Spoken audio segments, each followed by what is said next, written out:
Salve galera que se liga aqui no Fogo na Rede, Theo Carvalho na voz, em mais uma análise alvinegra, porque ontem o Botafogo passou o carro em cima do Vasco da Gama no estádio Newton Santos, venceu por 3-0 num jogo que, vamos te falar, ficou barato pro Vasco, poderia ter sido tranquilamente 4, 5, 6, quem sabe até mais, porque realmente foram muitas chances desperdiçadas e uma grande noite do Léo Jardim, que foi o melhor jogador do Vasco na partida e salvou aí o Cruz Maltino de um verdadeiro vexame, mas a gente está aqui para falar dos 3 gols que o Botafogo marcou e os principais detalhes de cada um deles.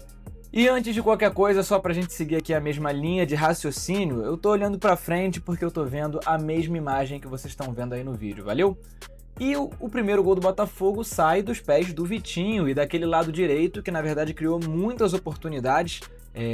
tanto no primeiro quanto no segundo tempo, mas foi por ali que o Botafogo encontrou mais espaço, nas costas do Lucas Piton. E aqui no lance onde o Santi vai fazendo a ultrapassagem, o Vitinho, ao invés de dar a bola nele, vai e faz o cruzamento rasteiro, buscando o Arthur Cabral, um bom cruzamento, e o centroavante do Botafogo, camisa número 98, domina bem e ajeita melhor ainda pro Joaquim Correa, que tá cada vez mais se mostrando um jogador valioso para esse elenco que o David Ancelotti tem nas mãos. E na hora de fazer o domínio, eu senti que a bola escapou um pouquinho aqui do Joaquim Correa, mas ele conseguiu consertar, dando um pequeno driblezinho ali para puxar para a perna canhota, e aí foi malandro também, porque o Carlos Cuesta chegou atabalhoado e acabou fazendo o pênalti no jogador camisa número 30 do Botafogo. O Bruno Arleu de Araújo estava do lado da jogada, não teve a menor dúvida na marcação. A gente vê aqui por outro ângulo como realmente o Cuesta pegou, assim, errou totalmente a bola na hora de dar o bote.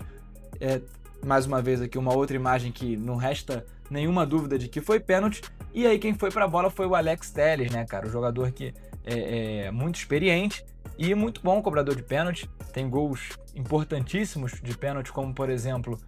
na final da Libertadores. E dessa vez teve mais um duelo com o Léo Jardim, porque vale lembrar que na Copa do Brasil ele acabou marcando no tempo normal, mas na disputa por pênalti acabou desperdiçando. Dessa vez ele não desperdiçou, bateu ali com muita violência no meio do gol. Eu não acho que chegou a ser uma grande cobrança do Alex Telles. Essa imagem aqui mostra como a bola ficou, na verdade, entre o braço e a perna do Léo Jardim. Então o goleiro do Vasco poderia aí ter feito a defesa, mas não conseguiu. E o Alex Telles saiu aí para comemorar, sua comemoração normal, essa aí que ele faz, apontando aí para a testa, e abriu o placar, facilitou muito o jogo do Botafogo aí no fim do primeiro tempo. E o segundo gol foi sair justamente no segundo tempo, depois do Botafogo já ter desperdiçado algumas oportunidades de ampliar o placar, mas saiu aí por volta ali perto dos 30 minutos do segundo tempo, e foi numa bola que o Ryan estava com ela, o atacante do Vasco, errou o passe ali pelo meio, e a bola ficou com o Marlon Freitas, que já ligou rápido com o Savarino, camisa número 10, e aqui, cara, você já vê nessa imagem que o Vasco tem um problema muito grande, porque são 4 contra 3, o Savarino ainda tem mais espaço para carregar essa bola, então no campo de defesa do Vasco tem só 3 marcadores, sendo que um deles é o camisa 9, Matheus França, que o Fernando Diniz até tá tentando cada vez mais improvisar como um volante, mas que é de origem um atacante, então não tem tanto cacoete de marcação assim, e aí a bola chega justamente entre ele e o Robert Renan, até porque se você deixa o Savarino, camisa 10, um jogador com essa capacidade criativa e técnica, ter tanto espaço assim para carregar a bola, fatalmente ele vai pelo menos encontrar um bom passe ou uma boa finalização, e foi isso que ele fez, no caso do passe, né? Ele acha ali uma bola que, como eu falei, passa entre o Robert Renan e o Matheus França e encontra o camisa 7, Arthur, que já tinha desperdiçado uma boa oportunidade, mas dessa vez ficou assim, cara a cara com o Léo Jardim, e com um toque ele domina, com o outro ele só tira aí do goleiro do Vasco, faz o segundo gol do Botafogo, que assim, praticamente liquida a partida, ainda mais pelo que o Vasco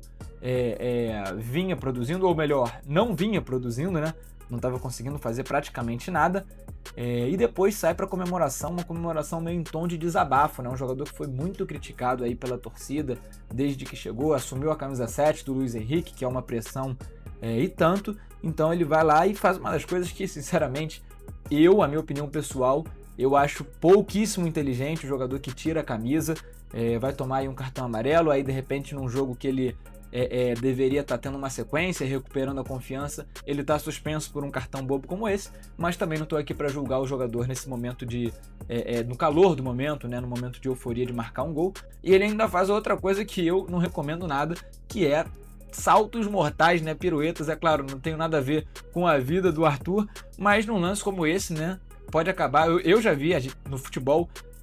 jogadores fazendo isso e, cara, rompendo o ligamento do joelho ou tendo outro tipo de lesão na aterrissagem, né? Mas o Arthur se garante para fazer isso, fez com tranquilidade e comemorou aí o gol que praticamente matou o jogo aí pro Botafogo e que serviu muito, vai servir ainda mais pro Arthur recuperar a confiança e ter cada vez mais minutos com o David Ancelotti. E o terceiro gol para fechar o caixão de vez foi aí numa cobrança de escanteio que o Alex Telles bateu. E aí é curioso isso aqui, porque essa bola é dividida aqui pelo Arthur. O baixinho Arthur sobe ali, se eu não me engano, quem tá ali é o Robert Renan, ou seja, um jogador muito mais alto que ele. E apesar do Arthur não conseguir cabecear em cheio, ele pelo menos atrapalha o zagueiro do Vasco na hora de tirar a bola, e a bola ainda fica na zaga, na área do Vasco, ou seja, deu certo ali a tentativa do Arthur, e depois o Coutinho, camisa número 10, tenta dar uma casqueada para trás,